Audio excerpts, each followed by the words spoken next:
some of you thought that Subaru was going to be the only Asian thing you saw on this stage, but no. I think that Subaru and I have a lot in common, not just being Asian. You know, we're both reliable, well-built, and unlike a Volkswagen, both of us can pass any test you give us without cheating.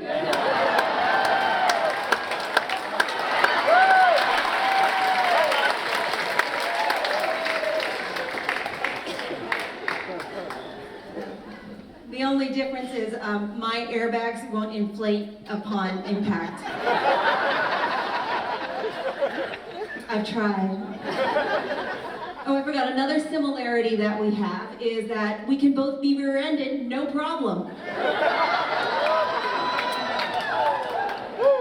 We are rugged. I've been rear-ended multiple times. If you plan on doing it in the future, just here's a tip. Let me empty the trunk first.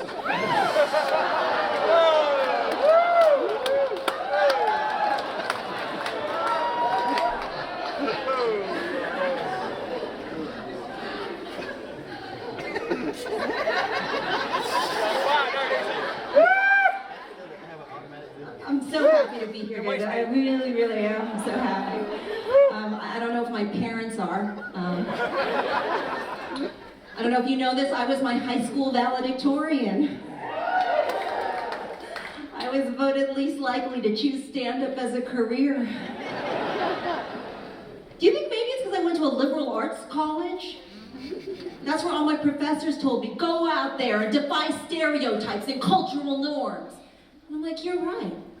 Like, so when I graduated, I'm like, I'm gonna go out there and prove to everyone I can be just as unsuccessful and lazy as all the other non-Asian races. I have been doing a great job. I'm a trailblazer. And hungry. After the show, you can find me outside with a sign that says, "We'll do your child's math homework for food."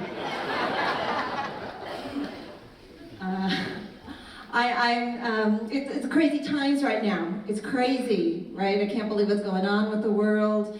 It's nuts being a minority. Like, I can't believe in 2019 I was leaving a concert and some guy yelled at me, "Hey you! Go back to where you came from!" And I was like, oh my God, I'm trying, but the rent in Hollywood is ridiculous.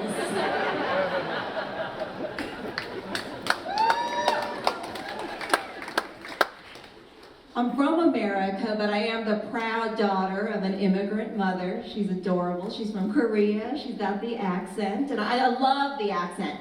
Because growing up, I always thought she sounded like a celebrity, but I could never figure out which one. And then last weekend, we went to an amusement park, and she kept asking me, "Pauline, you want to ride a rogue ride?" I'm like, what?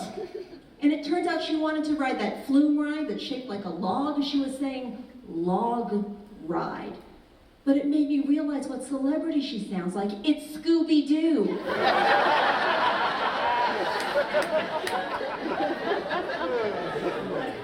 Log ride?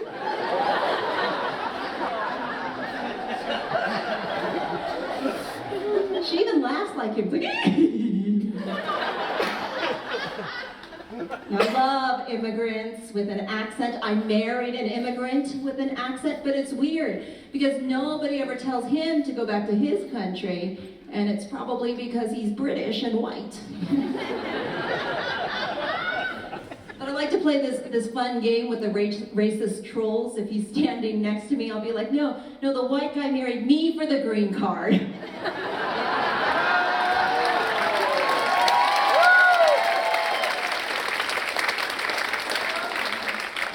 Then you watch their heads explode. Now my husband's British, he's British, and especially when I tell ladies this, they get all excited. They're like, oh, that accent, ooh. You must be able to listen to him talk all day long. It must be like being married to James Bond. Which I don't get, because all I hear from him all day are things like, why don't you clean the garage?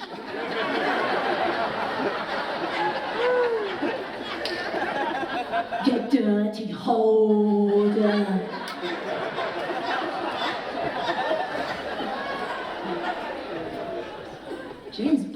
like I'm married to an 18th century witch. I love him, but he's got these weird quirks, like he's a vegetarian, which is fine, but I'm not. It's just that he's so judgy about being a vegetarian. You know, I'm American, I love meat. And so on 4th of July, I was eating a hot dog, and he's staring at me, and he's like, "Don't you care what you put inside your body?" And I was like, well, after our second date, I think we established the answer is no.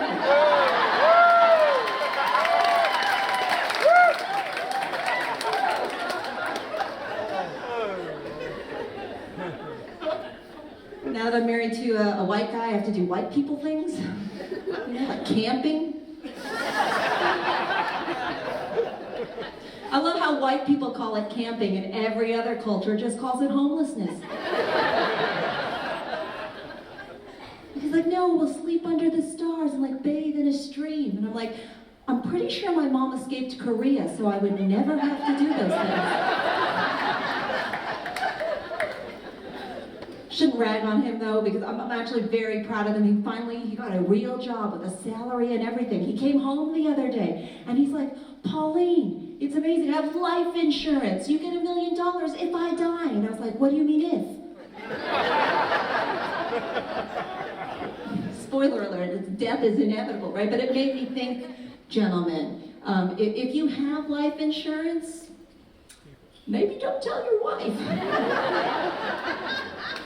Because think about this, like, if my husband is dying of a heart attack in front of me, and we don't have life insurance, I'm gonna be like, oh my God, I gotta get a real job, I better call 911.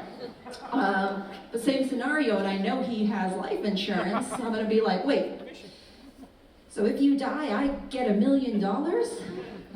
And I never have to hear you things like, put the aluminium in the boot.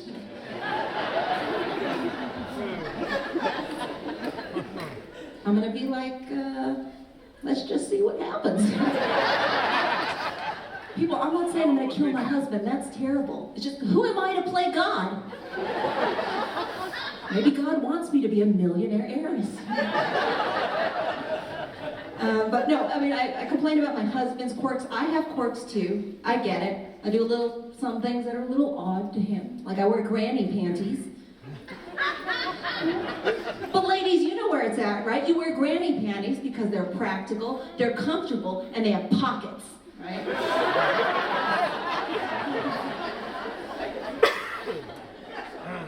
You look confused. You've never seen the panties with the pockets? Here, let me show you. They have pockets. Can you see? They're right here, okay?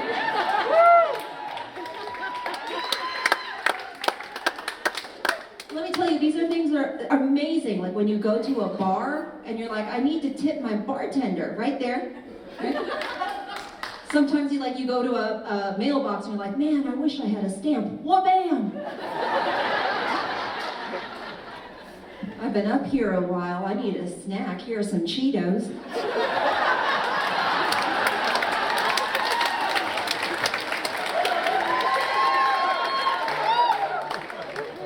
Look, I get it. Some of you are like, those panties don't meet my storage needs. That's why I double up.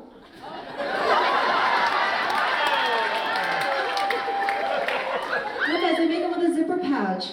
That's where I keep my iPhone. Ladies, you put that on vibrate. But I wore these and my husband's like, these aren't sexy. So he went out and he bought me a pair of thong underwear, which I have on. Don't worry, it's in the pouch, don't forget. It's not that kind of show. But I put it on one night and I was like, oh my God, this thing is going into cracks I didn't even know I had. And it's because I was wearing it backwards. What is this, ladies? It's like an eye patch. There's no, how do you figure out what's... He said it cost him $16. Look, the solution is simple. Just go to like a Walmart or a CVS and buy a real eye patch. It's only like $2.